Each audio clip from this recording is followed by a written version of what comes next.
ಅಲೆಮಾರಿ ಅಭಿವೃದ್ಧಿ ನಿಗಮದ ಅಧ್ಯಕ್ಷೆ ಮೇಲೆ ನಡೀತಾ ಹಲ್ಲೆ ಅನ್ನುವಂತಹ ಪ್ರಶ್ನೆಗಳು ಕಾಡ್ತಾ ಇದೆ. ಅಧ್ಯಕ್ಷೆ ಪಲ್ಲವಿ ಸೀರೆಯನ್ನ ಎಳೆದು ಹಲ್ಲೆ ಮಾಡಿರೋ ಆರೋಪವನ್ನ ಮಾಡಲಾಗ್ತಾ ಇದೆ. ಠಾಣೆ ಮೆಟ್ಟಿಲೇರಿದ್ದಾರೆ ಅಲೆಮಾರಿ ಮುಖಂಡರ ಗದ್ದಲ ಕೇಸ್.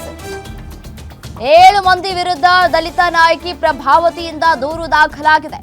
ಗಾಂಧಿ ಭವನದಲ್ಲಿ ಆಯೋಜನೆಯಾಗಿದ್ದಂತಹ ಮುಖಂಡರ ಸಭೆ ಬಿಜೆಪಿ ಮುಖಂಡನಿಗೆ ಅವಕಾಶವನ್ನ ಕೊಟ್ಟಿದ್ದಾರೆ ಅಂತ ಹೇಳಿ ಗಲಾಟೆಯಾಗಿದೆ.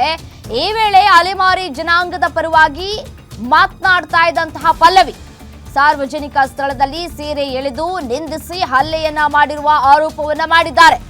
ಈಗ 7 ಮಂದಿ ವಿರುದ್ಧ ಹೈಗ್ರೌಂಡ್ ಪೊಲೀಸ್ ಠಾಣೆಯಲ್ಲಿ ಕೇಸ್ ಕೂಡ ದಾಖಲಾಗಿದೆ. ಪಲ್ಲವಿ ಅವರು ಕೇಸನ್ನ ಕೂಡ ದಾಖಲು ಮಾಡಿದ್ದಾರೆ. ಸೀರೆ ಎಳೆದ್ರು ಈ ಸಂದರ್ಭದಲ್ಲಿ ಮಾತನಾಡುವಂತಹ ಸಂದರ್ಭದಲ್ಲಿ ಅಂತ ಹೇಳಿ ಕಂಪ್ಲೇಂಟ್ ಕೊಟ್ಟಿದ್ದಾರೆ. ಹಾಗಾಗಿ 7 ಜನರ ವಿರುದ್ಧ ದೂರು ದಾಖಲಾಗಿದೆ. ಮಹಿಳೆಯರ ಬಗ್ಗೆ ಅಸಭ್ಯವಾಗಿ ಮಾತನಾಡಿದ್ದಾರೆ, ಸಭೆಯಲ್ಲಿ ಗಲಾಟೆ ಮಾಡಿದ್ದಾರೆ, ಹಲ್ಲೆ ಮಾಡಿ ಸಾರ್ವಜನಿಕರ ಮುಂದೆ ಅವಹೇಳನವಾಗಿ ಮಾತನಾಡಲಾಗಿದೆ ಅಂತ ಹೇಳಿ ದೂರನ್ನ ಕೂಡ ಕೊಟ್ಟಿದ್ದಾರೆ.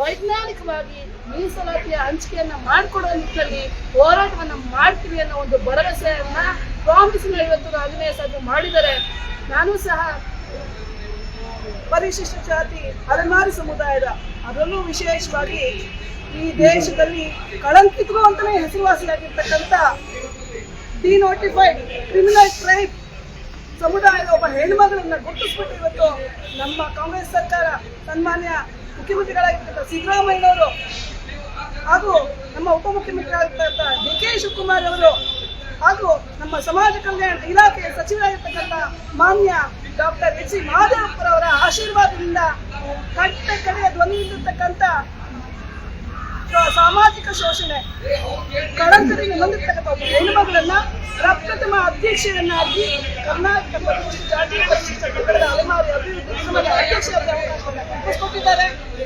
ಅವರ ನಿಟ್ಟಿನಲ್ಲಿ ಎಲ್ಲರನ್ನೂ ಒಟ್ಟಾಗಿ ತಗೊಂಡೋಗಿ ಮೀಸಲಾತಿಯಲ್ಲಿ ನ್ಯಾಯಬದ್ಧವಾದ ಹಂಚಿಕೆ ಆಗಲಿಕ್ಕೆ ನಾನು ನಿರಂತರವಾಗಿ ಹೋರಾಟವನ್ನು ಮಾಡ್ತೀನಿ ಅಂತ ಈ ಸಂದರ್ಭದಲ್ಲಿ ಎಲ್ಲ ಅನುಕಂಪರು 50 ಪರಿಶಿಷ್ಟ ಜಾತಿ ಅಲೆಮಾರಿ ಅನುಕಂಪರನ್ನ ಮಡ್ಡಲ್ಲಿ ಹಾಕೊಂಡು ತಾಯಿಯಾಗಿ ಕೆಲಸ ಮಾಡ್ತೀನಿ ಅಂತ ಹಾಗೂ ಇವರು ನಾನು ಹೋರಾಟ ಮಾಡ್ತೀನಿ ಅಂತ ಈ ಸಂದರ್ಭದಲ್ಲಿ ನಾನು